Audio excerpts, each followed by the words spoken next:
What's going on, good people? It's your boy Iceberg. We're out here in the garden Sunday morning. It is a hot one.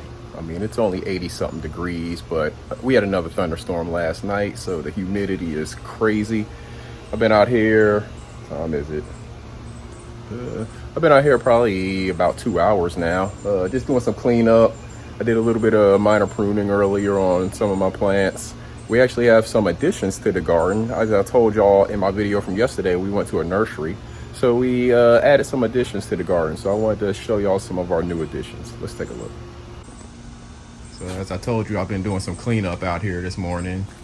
So we've moved some things around. There's some lemongrass and some lavender there. Those have been there. I just haven't really pointed them out to you very much.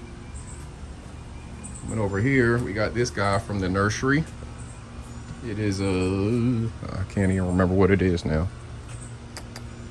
Hibiscus. So this is a hibiscus. We have a really wet area that we want to put a plant in because it's just retaining a bunch of moisture. So hopefully if we put a plant there, it can absorb some of the moisture and eliminate a mosquito nesting ground and stuff like that. Moving over, let me back up so I can get this lady or guy in the picture. So as you see, that's an elephant ear plant. That's a Jack's Giant. We'll just call him Jack since it's a Jack's Giant and we don't have any of that kind here yet. So that's our new plant, Jack. It's a Jack's Giant elephant ear plant. And then moving on over, I'm excited about this lady here, Miss Sapphire. That's also an elephant ear plant, black sapphire. So we're gonna call her Sapphire. So we got Jack and Sapphire that we've added, and we're actually gonna probably do these in pots, and then we'll just move them indoors in the frost season. But yeah, so we have Sapphire and we have Jack that we've added to our garden. And you got to add some beauty. You got to add some things that are not just for food producers, but to give you some beauty in your garden, because a lot of times of the year your garden's just going to be a bunch of green. Like in my garden right now, there's not very many flower blooms. There's a couple on some of our squash plants and our cucumbers, but for the most part, all the rest of it's just green, which the green is beautiful. I love the green.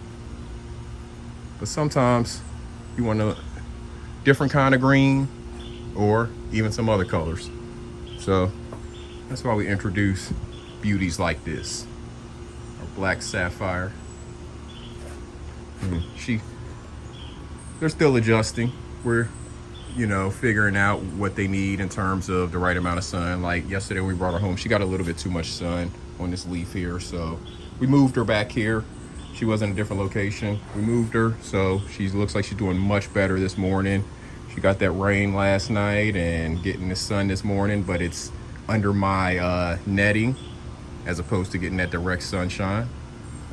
And then Jack over here, he's doing really well. Those leaves are huge. I mean, there's my hand on the leaf. I can't even get back far enough to get the entire leaf in the view. Leaves are huge. So I want to encourage you, go to your nursery, go to your local nurseries, garden centers, places that are not the big box stores, but they specialize in just plants, trees, shrubs, herbs, flowers. Go to those places. Those people have so much knowledge. They have beautiful plants and they have a bigger, much larger variety than you're going to find in your box store.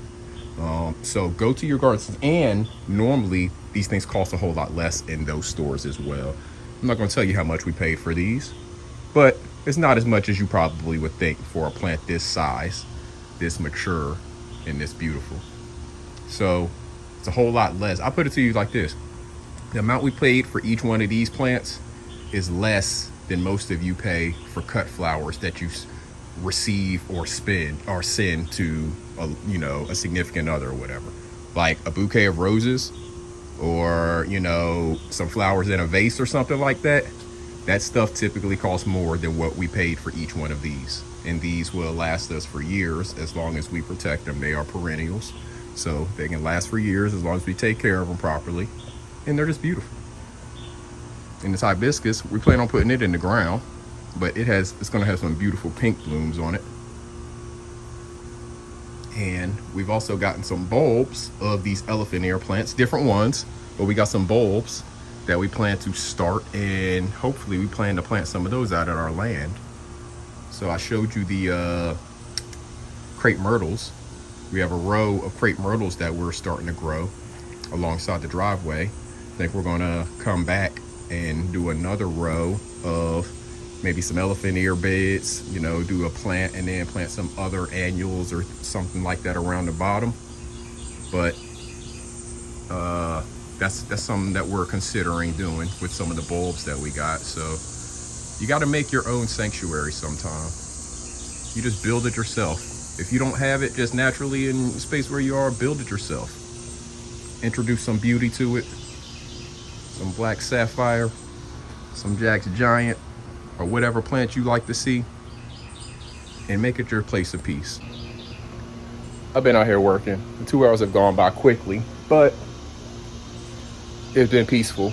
It's been peaceful the whole way. Yeah, I've been working, but I didn't realize it was 2 hours because I'm in my place of peace. It's kind of my sanctuary.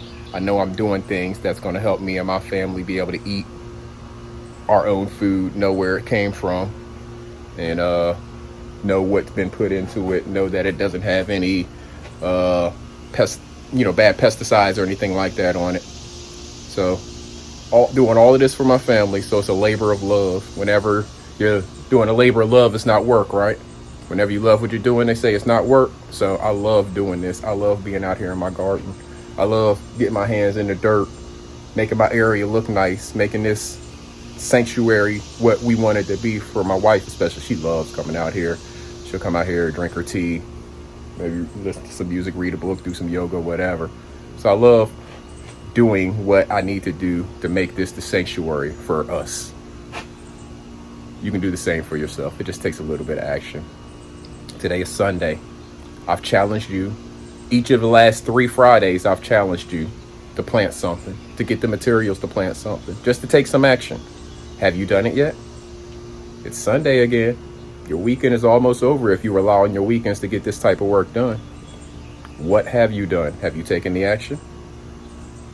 Winter's coming. Every week that you spend, that's a week that your family's going to be behind in being able to harvest food. It takes time for this stuff to grow. You can't wait till winter gets here to plant it. It'll be too late then. You need to get them seeds in the ground now. Get connected to the dirt. Get something growing. Take some action. If you're on the East Coast, you've already missed the cool hours of the morning. It's hot now. And it's going to be hot the rest of the day until this evening. So you might be able to get out this evening, or you got to get out here in this heat and just deal with it. Don't make an excuse. Anybody can find an excuse. You can say it's too hot. You can say anything. I can make an excuse for you. You don't need excuses. You need reasons to take that action. Get up and take that action right now, good people. It's Iceberg. Salute.